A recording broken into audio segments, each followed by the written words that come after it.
여호수아 3장 7절에서 17절까지의 말씀을 저와 여러분이 함께 봉독하도록 하겠습니다. 여호와께서 여호수아에게 이르시되 내가 오늘부터 시작하여 너를 온 이스라엘의 목전에서 크게 하여 내가 모세와 함께 있었던 것 같이 너와 함께 있는 것을 그들이 알게 하리라.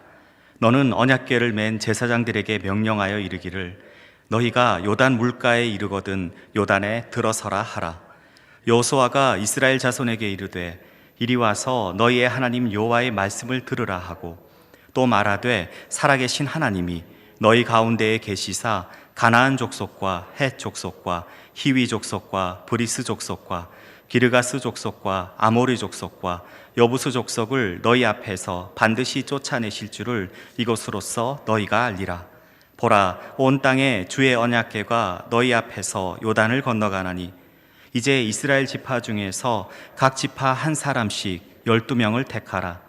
온 땅에 주 여호와의 궤를 맨 제사장들의 발바닥이 요단물을 밟고 멈추면 요단물 곧 위에서부터 흘러내리던 물이 끊어지고 한 곳에 쌓여 서리라.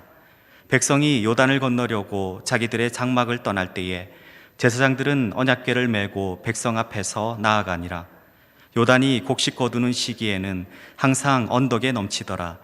궤를 맨 자들이 요단에 이르며 궤를 맨 제사장들의 발이 물가에 잠기자 곧 위에서부터 흘러내리던 물이 그쳐서 사르단에 가까운 매우 멀리 있는 아담 성읍 변두리에 일어나 한 곳에 쌓이고 아라바의 바다 여매로 향하여 흘러가는 물은 온전히 끊어지매 백성이 여리고 앞으로 바로 건너세.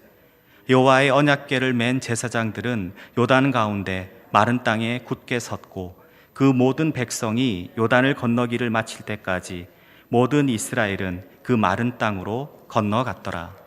아멘.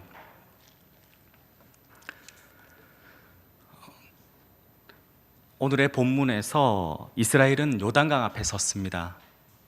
하나님께서 모세를 대신하여 여호수아를 세우시고 이제 그 여호수아에게 하나님께서 모세와 함께 하셨던 것처럼 여호수아와 함께 하신다는 사실을 백성들에게 알게 하시겠다고 말씀하신 그 직후였습니다. 저와 여러분에게 있어서 이 요단이라는 이름은 매우 친숙한 이름입니다. 우리는 누군가의 죽음 앞에서 이 요단강을 떠올리곤 하기 때문입니다. 사실 이 요단의 의미에는 내려놓다라는 뜻이 있습니다. 죄악의 버겁고 무거운 짐들을, 현실의 버거운 짐들을 이곳에서 내려놓는 것입니다. 그 요단 앞에서 여호수아에게 말씀하셨습니다. 여호와께서 여호수아에게 이르시되 내가 오늘부터 시작하여 너를 온 이스라엘의 목전에서 크게 하여 내가 모세와 함께 있었던 것 같이 너와 함께 있는 것을 그들이 알게 하리라. 너는 언약궤를 맨 제사장들에게 명령하여 이르기를 너희가 요단 물가에 이르거든 요단에 들어서라 하라. 이 언약궤는 이스라엘 가운데 거하시는 하나님의 임재를 상징했습니다. 언약궤가 가면 이스라엘 또한 갔고 또 언약궤가 서면 이스라엘 백성들 또한 함께 섰습니다. 이 언약궤 안에는 잘 아시다시피 3가지가 들어있었습니다. 아론의 쌍난 지팡이, 만나를 담은 항아리, 그리고 십계명의 2돌판입니다. 혹시 아론의 쌍난 지팡이는 어떤 사건으로 인해서 생겨나는지 아십니까? 아시는 분은 아시겠습니다만은 바로 고라 자손의 반역 사건으로 인해서 생겨난 것입니다. 고라 자손이 출애굽 후에 고라 자손이 모세의 지도력에 반발해서 그를 대적한 사건이 있었습니다. 단순히 모세를 대적하는 것이 아니라 하나님께 대한 불신이 그 동기였다고 볼 수가 있습니다. 모세를 대적한 이 고라 자손을 하나님께서 심판하시는데 땅이 갈라져서 그들과 그들의 집과 고라에게 속한 모든 사람과 그리고 그들의 재물을 삼키는 사건이 발생을 합니다. 이 사건 후에 온 이스라엘의 회중이 모세와 아론을 원망하면서 그들이 하나님의 백성을 죽였다며 그렇게 항의를 하게 되고 하나님께서는 이러한 항의에 온 이스라엘 회중에 전염병이 돌게 하셨습니다. 그리고 그때 아론이 백성을 위해서 속죄제를 드리게 되고 그때서야 전염병은 그치게 됩니다. 이러한 사건들 후에 하나님께서 각 지파의 지도자들에게 각자가 지팡이를 가져오게 해서 성막 안에 그 언약궤 앞에 가져다 놓고 하나님께서 택하신 자의 지팡이에는 싹이 날 것이라고 그렇게 말씀을 하십니다. 이 중 아론의 지팡이에 우미 돋고 순이 돋고 꽃이 피어서 살구 열매를 맺히게 하심으로써 모세와 아론을 향했던 그 이스라엘 백성들의 원망을 그치게 하신 적이 있습니다. 그리고 이 아론의 지팡이를 언약궤 안에 넣게 하심으로써 반역한 자에 대한 표징이 되게 하셨습니다. 여호와께서 또 모세에게 이르시되 아론의 지팡이는 증거궤 앞으로 도로 가져다가 거기 간직하여 반역한 자에 대한 표징이 되게 하여 그들로 내게 대한 원망을 그치고 죽지 않게 할지니라. 민수기 17장 10절의 말씀입니다. 즉 이 아론의 쌍난 지팡이는 이스라엘 백성들의 패역함의 상징이었습니다. 만나를 담은 항아리는 어떻습니까?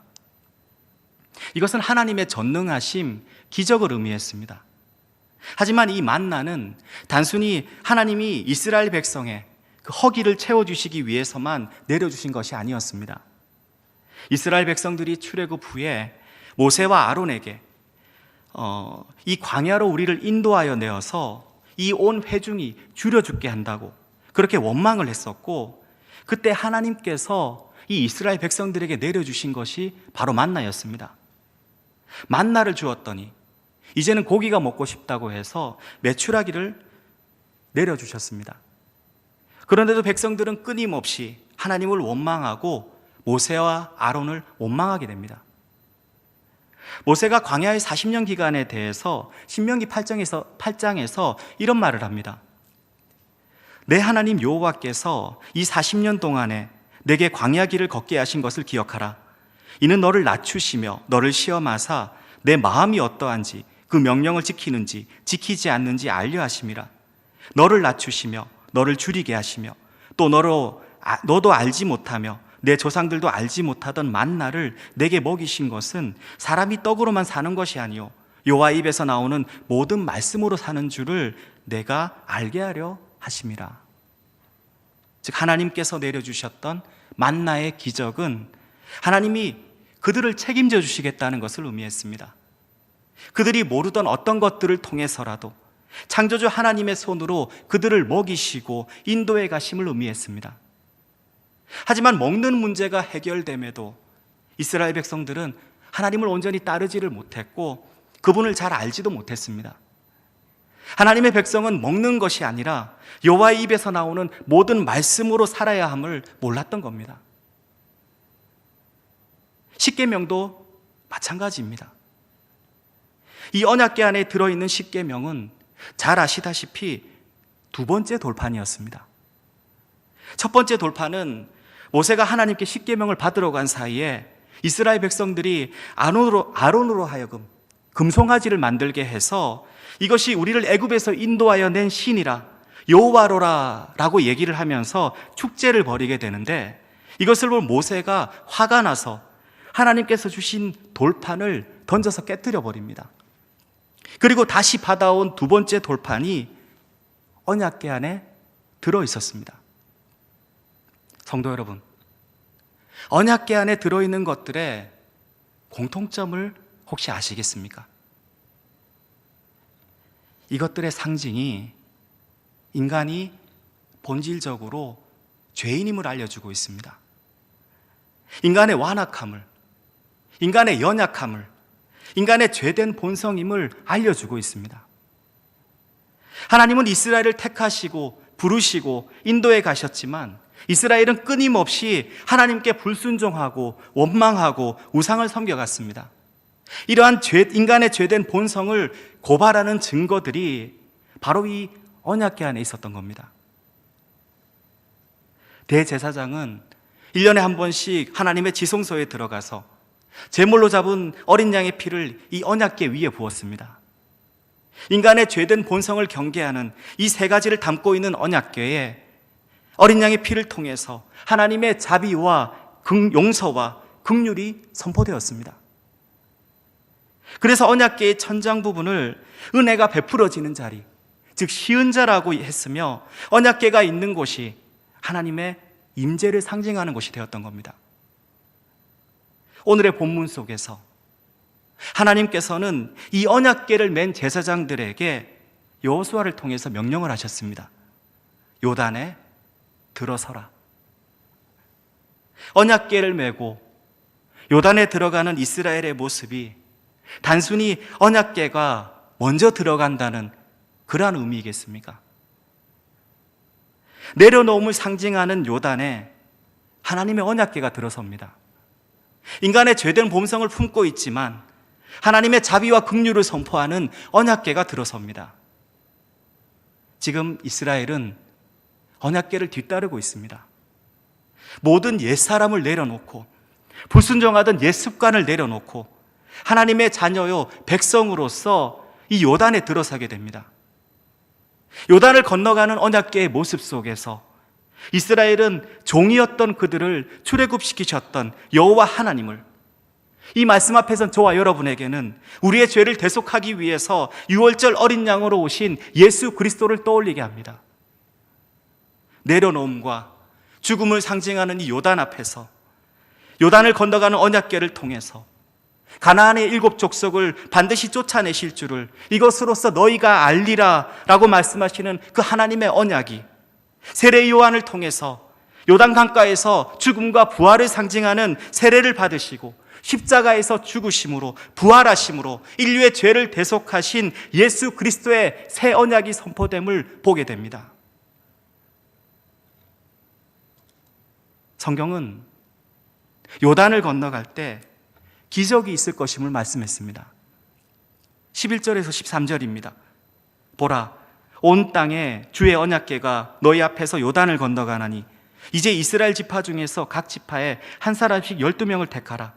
온 땅에 주 여호와의 궤를 맨 제사장들의 발바닥이 요단물을 밟고 멈추면 요단물 곧 위에서부터 흘러내리던 물이 끊어지고 한 곳에 쌓여 서리라.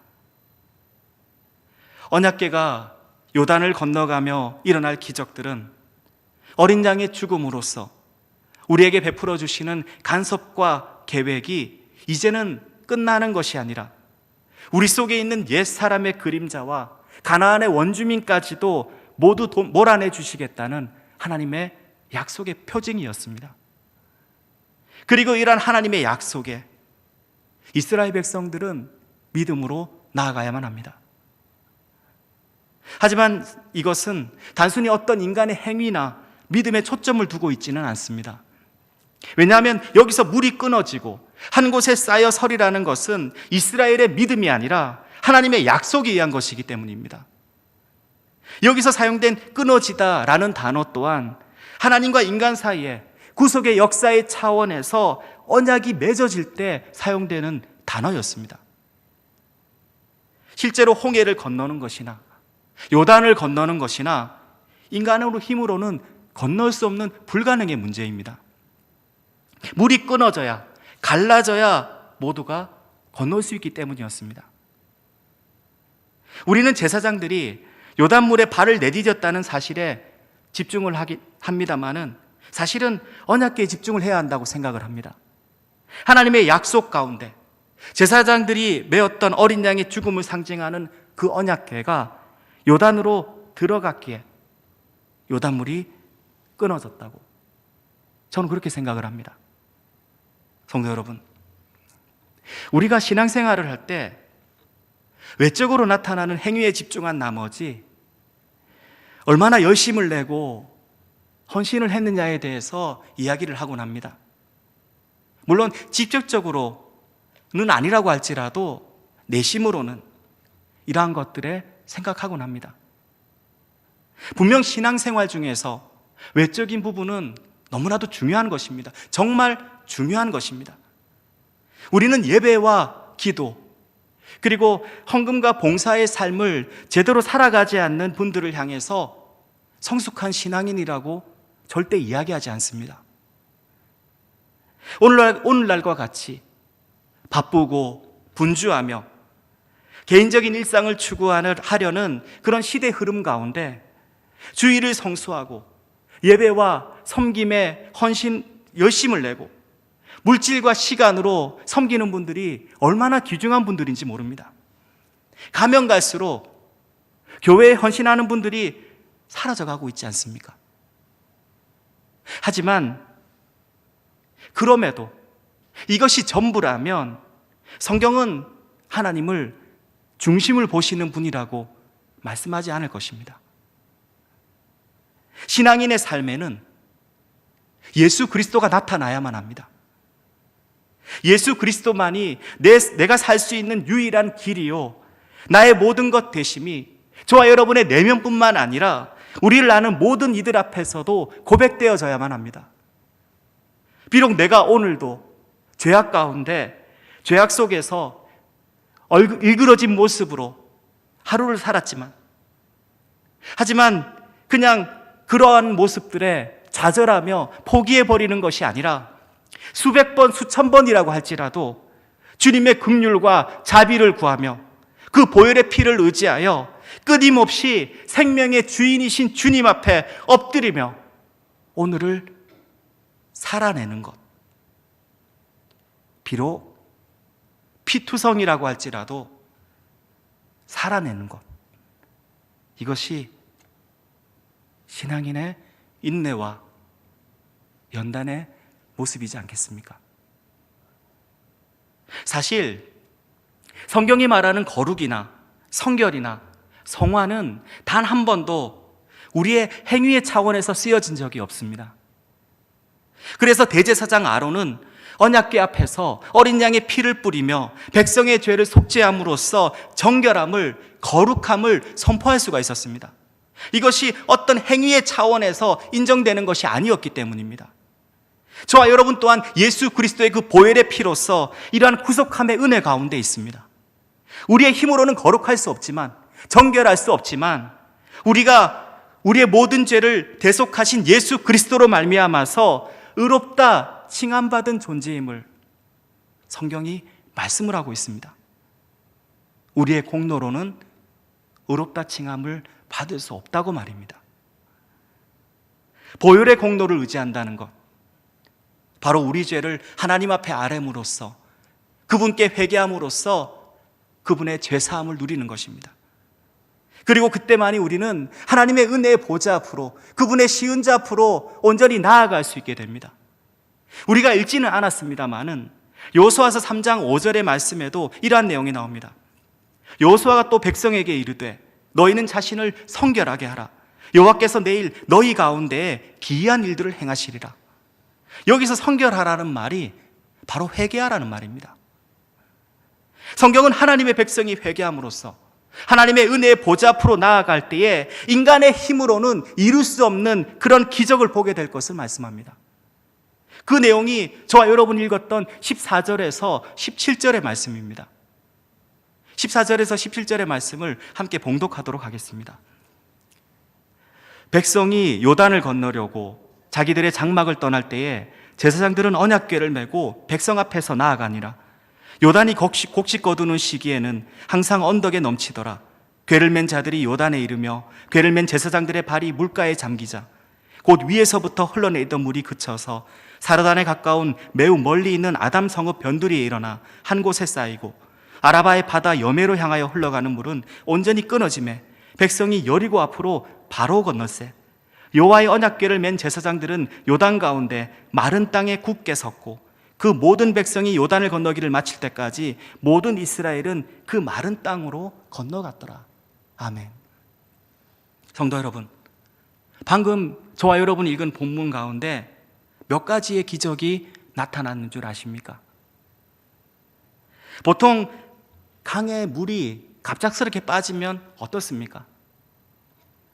질척거리죠. 발이 푹푹 빠질 겁니다. 그런데 17절에서는 어떤 땅에 섰다고 나옵니까? 마른 땅에 굳게 섰다고 나옵니다. 마른 땅이 되도록 기다린 것이 아니었습니다. 물이 완전히 끊어지자 백성은 바로 건넜다고 성경은 말씀합니다. 그런데도 어떻게 마른 땅을 건널 수 있었겠습니까? 하나님이 하셨기 때문이라고 밖에는 어떻게 설명할 바가 없습니다. 여호수아 4장 23절에 이런 말씀이 나옵니다. 제가 봉독하겠습니다. 너희의 하나님 여호와께서 요단물을 너희 앞에서 마르게 하사 너희를 건너게 하신 것이 너희의 하나님 여호와께서 우리 앞에 홍해를 말리시고 우리를 건너게 하심과 같았나니 라는 말씀이 기록되어 있습니다. 성경은 하나님이 이스라엘 백성으로 요단을 건너게 하실 때 마른 땅으로 건너게 하신 것은 그들의 조상들이 홍해를 건너게 하실 때와 똑같이 하셨다고 말씀을 합니다. 홍해 사건의 상황이 어떤 상황이었습니까? 앞에는 홍해가 가로막고 뒤에는 바로의 병거와 마병들이 쫓아와서 이스라엘 백성들이 어떻게 건널 수도 기다릴 수도 없는, 어떻게 할 수 없는 그런 상황 가운데 있었습니다. 그리고 그때 하나님의 역사가 선포되었었습니다. 모세가 바다 위로 손을 내밀매 여호와께서 큰 동풍이 밤새도록 바닷물을 물러가게 하시니 물이 갈라져 바다가 마른 땅이 된지라. 이스라엘 백성들 중에는 당연히도 노인도 있었을 겁니다. 임산부와 아이들도 있었을 겁니다. 마른 땅이기에 연약한 자들 또한 건너갈 수가 있었습니다. 하나님의 구원과 기적의 역사를 건강하거나 특별한 사람만이 누린 것이 아니라 이스라엘의 모든 백성이 하나님의 놀라운 기적을 체험했던 겁니다. 그리고 이것은 그렇게 행하시겠다는 하나님의 약속이 있었기 때문이었습니다.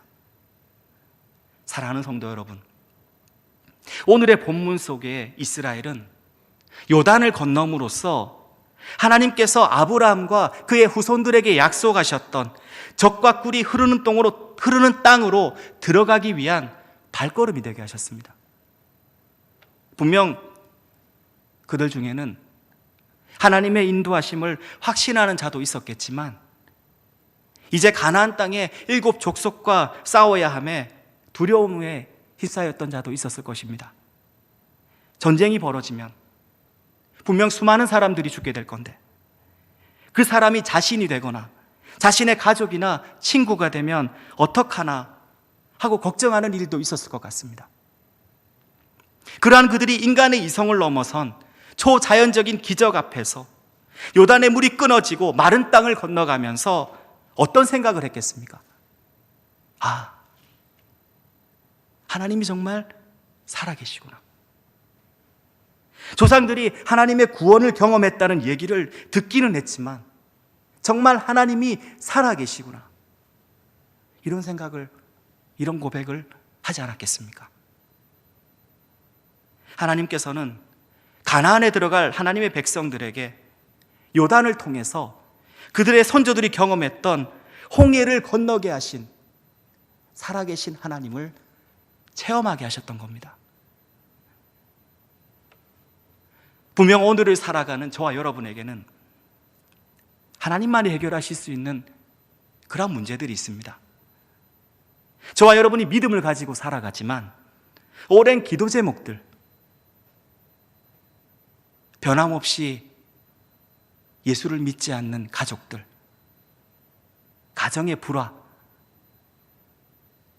끊임없이 아픔을 주는 건강의 문제, 이런 문제와 같은 하나님께서 언제 어떻게 해결하실지 도저히 알 수 없는 그런 문제들도 있습니다. 지금 이 상태가 내게 유익한 것인지 아니면 믿음으로 극복해 나가야만 하는 건지 답답할 때도 있습니다. 우리의 노력으로는 넘을 수 없을 것만 같은 홍해와도 같은 요단과도 같은 그러한 장벽들이 있습니다. 그때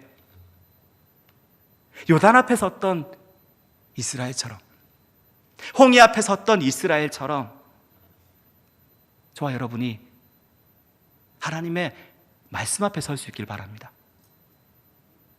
믿는 자는 분명히 두려움이 없어야만 합니다.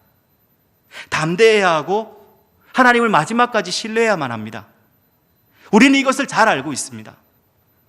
하지만 과연 우리 모습이 진정 그러합니까? 예수 그리스도를 믿는 자로서 오늘을 살아가지만 왜 두려움이 없겠습니까?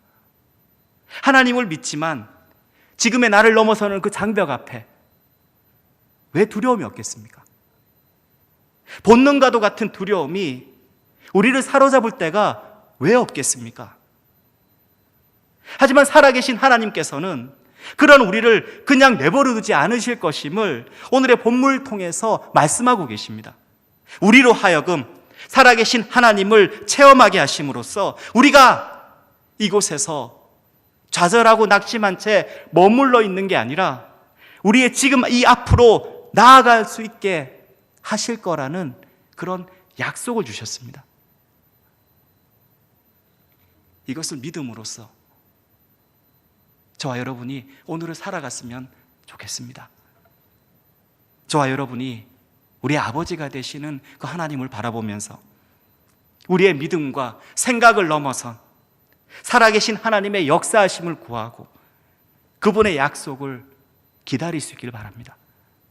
살아계신 하나님이 우리와 함께 하심을 믿음으로, 삶으로 고백하며 오늘을 그리스도인으로서 살아갔으면 좋겠습니다.